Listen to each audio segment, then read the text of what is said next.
how do you become a successful mayor, councillor, in your opinion? Because you did it, you have done it, and people now are looking at you and saying, how did Mike do it so well? Well, I think ultimately... Or did you do it so well? Well, I must have. Somebody gave me an award last night, and I guess they recognized I did something well. And I think ultimately it's not so much the meetings, because you get tired of hearing no, or we'll talk about it at a different time, meeting with ministers or whoever you're meeting with. But it's more about the networking and getting to know people and their concerns in their communities.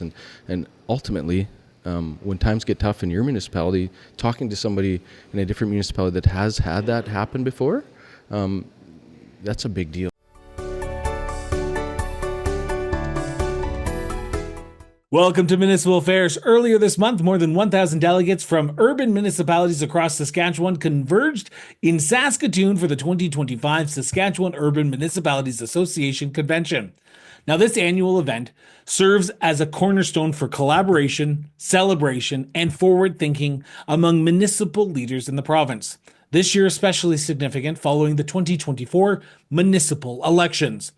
This convention provided a platform for communities to come together, share insights, and shape the future of urban governance in Saskatchewan. Among the many highlights was a moment of recognition and reflection, the awarding of a lifetime membership to former mayor of Torquay, Saskatchewan, Mike Strachan, honoring his long-standing service and dedication to municipal leadership, not only in Saskatchewan, but Canada. Now, we had the opportunity to sit down with Mike for an exclusive one-on-one interview where he shared stories from his career, reflected on his years in office, and offered heartfelt advice to many first-time attendees taking their first steps into municipal leadership. Across Canada, our cities, towns, villages, and rural communities are alive with stories waiting to be told. Stories of innovation and economic development, resilience in the face of the housing challenges, and the financial hurdles municipalities overcome every day. At the Cross Border Network, we bring these stories to life. From coast to coast to coast, we're connecting Canadians to the issues shaping our communities and showcasing the people working tirelessly to make them thrive. With your support, we can expand our reach, amplify more voices, and shine a light on the challenges and triumphs of municipal life. For as little as $3.99 a month, you can help us grow and continue sharing the stories that matter most. Join us today and be part of this important mission.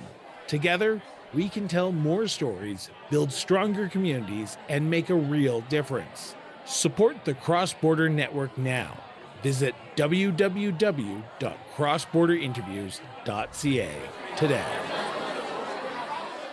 Mike, thank you so much for sitting down with me and talking about your Life Member Award from the SUMA, the Saskatchewan Urban Municipality Association Convention in 2025. First off, how did it feel last night being recognized by the board, the members, and getting that distinction of a life member of the Saskatchewan Urban Municipality Association? Well, it's something I never actually thought I would achieve. I started so young. It was quite a shock when they reached out to me and said I would be receiving this award. I'm one of them people that just goes about and does his work and doesn't want the recognition, I think. So it was quite a shock for me, actually. So you 12 years as mayor or council, if I'm not mistaken, if I'm doing my basic math. No, more than that. 16 years. 2009, you get elected. Yeah. You decide not to run in 2024. You're now officially retired from the municipal political game.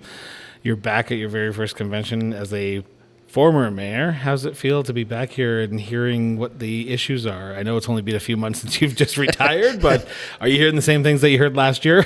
Absolutely, but it's nice to see the new faces around the table, new blood into the organization, and people around the table bringing up new ideas. That's always important. And when I started as mayor, people in my community actually came and asked my wife to run, which is quite strange. For those who know her, she actually said no, and I was at the table with the person that came, and I said, well, I have some spare time. Maybe I should throw my name in, and it led to this, and I went to my first SUMA meeting. I think it was in Fillmore, Saskatchewan, and sitting around the table and just listening.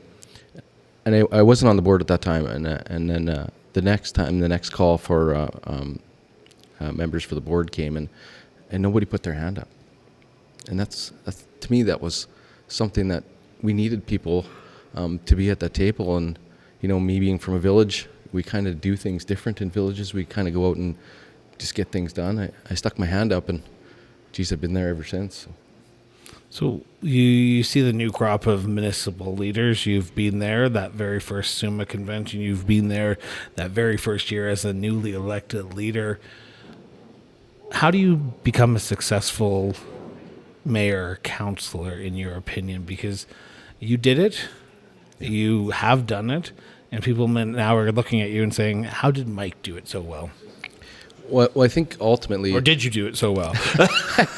Well, I must have. Somebody gave me an award last night, and I guess they recognized I did something well. And I think ultimately it's not so much the meetings, because you get tired of hearing no, or we'll talk about it at a different time, meeting with ministers or whoever you're meeting with. But it's more about the networking and getting to know people and their concerns in their communities.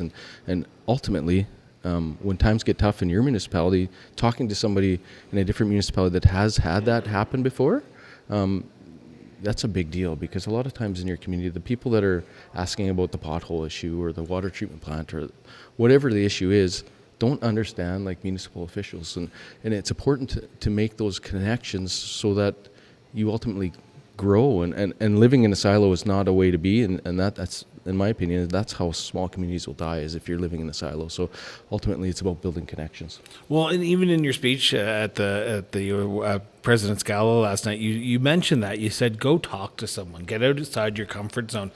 How hard is that? Because with so many voices here in Saskatchewan, so many mayors, it is hard to get outside your comfort zone. But you did it, and you kind of made it a passion of yours to speak to not just the people who are in my neighbor and my region, but northern village resorts, summer villages or resort villages, cities, towns. You kind of broke the gambit and said, I'm going to talk to anyone, because I maybe have to lean on them one day. Yeah, absolutely. And my first SUMA convention as a member of the board, after the convention was over, I actually thanked the board for allowing me to speak in front of so many people, because coming from a community of 215 people, maybe he's talking in front of 10 people, but talking in front of 1,000 people is intimidating.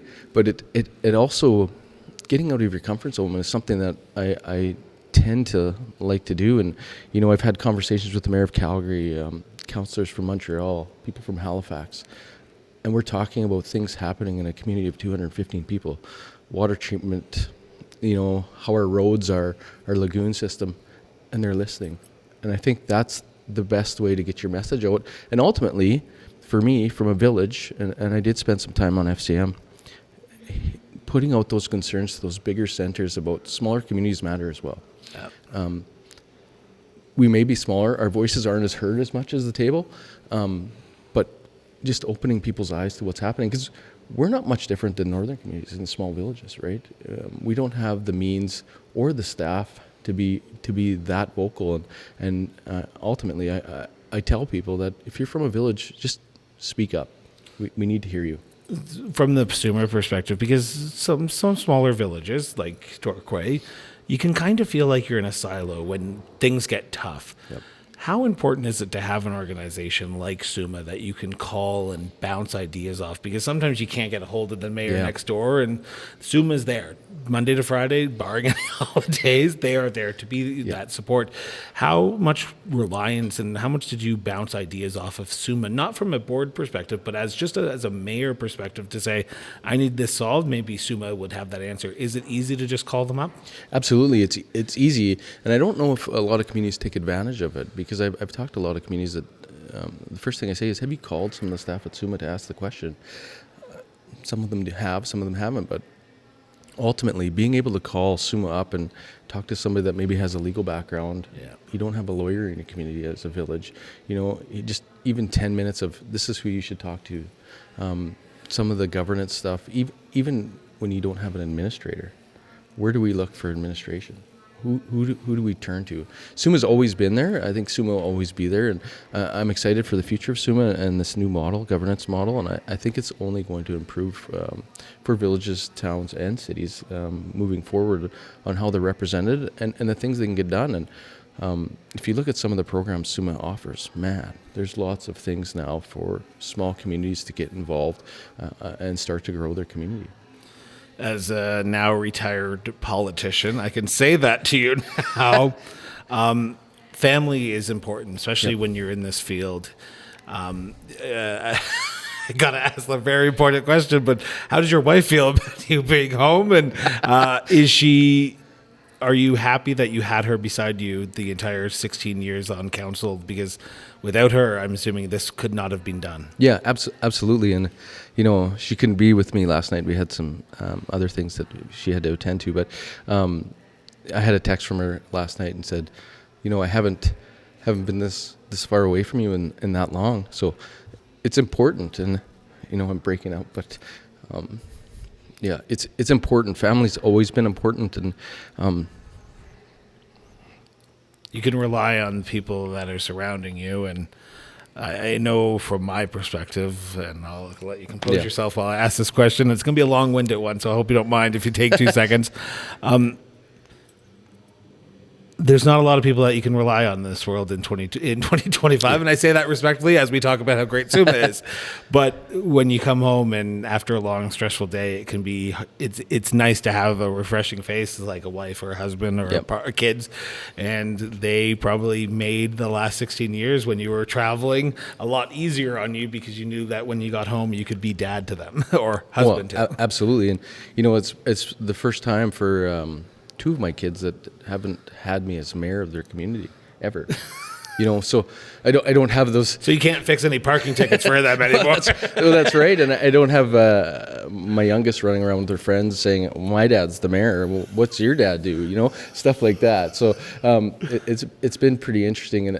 And I'm just excited for the future of just seeing other options for me. So it's exciting. So you leave. Do you miss it though?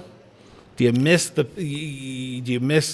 the work that you got to do and talk to people and the meetings that you got to be involved in, or are you happy now that you get some downtime and you get to spend some quality time with the family? Yeah, I'm always happy to spend time with family. The things I'm going to miss it's not the meetings. I can tell you here first, people. I can tell you it's not the meetings. You get tired of hearing ministers and people in power say we're not interested or not at this time, and different ways of saying no, obviously, but it's always been the people.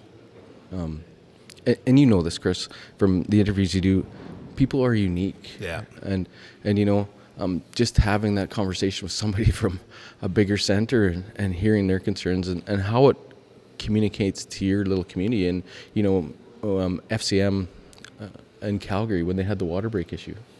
During the FCM convention. So imagine about 900 municipal smelly people in a room.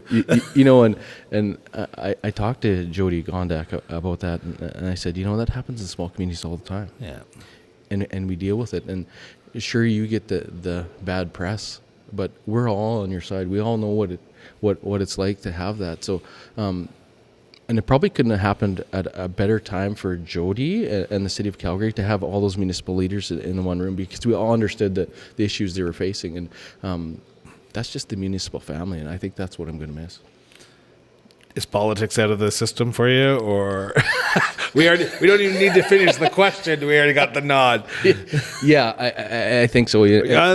But you got Don to look up to, right? So you could be the next Don. You could come back in about 6 years and be like, I want to be councillor. Yeah, and I could be like Randy Golden too. Come back after some stuff, and talking to some of the municipal colleagues before the municipal election who said they weren't running, and obviously they ran because they're back. That's a dig at you, Roger Duck. But even Pat Jackson, right? Yep. Jamie Brandrick from up by Saskatoon here, he said he wasn't running, and then he got roped back into running. And I've kind of always been true to my word.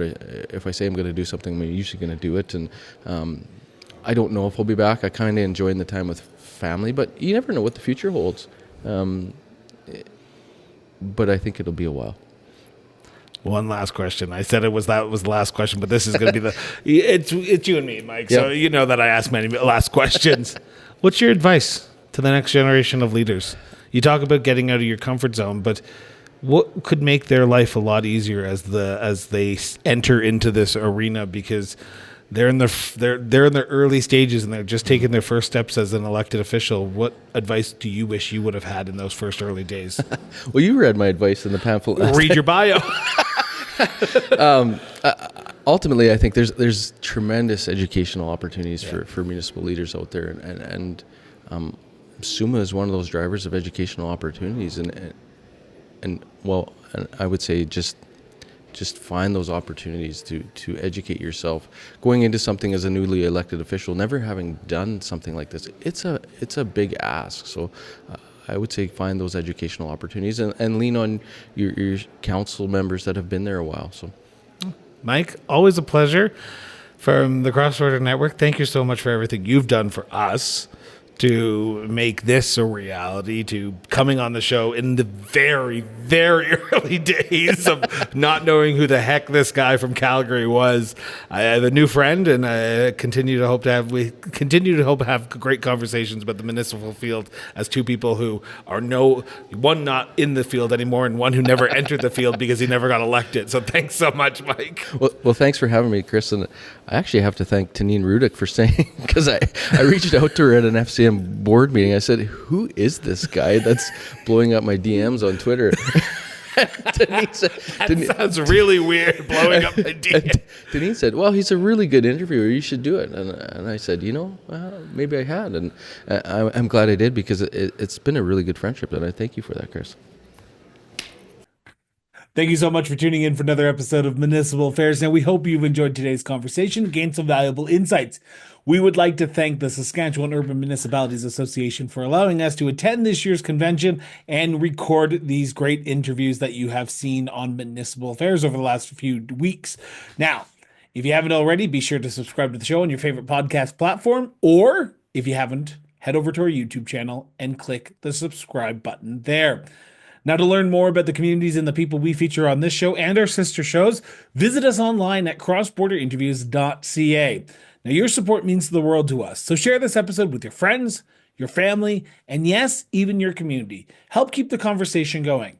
Until next time, stay informed, stay engaged, and we'll be back with a brand new episode of Municipal Affairs shortly.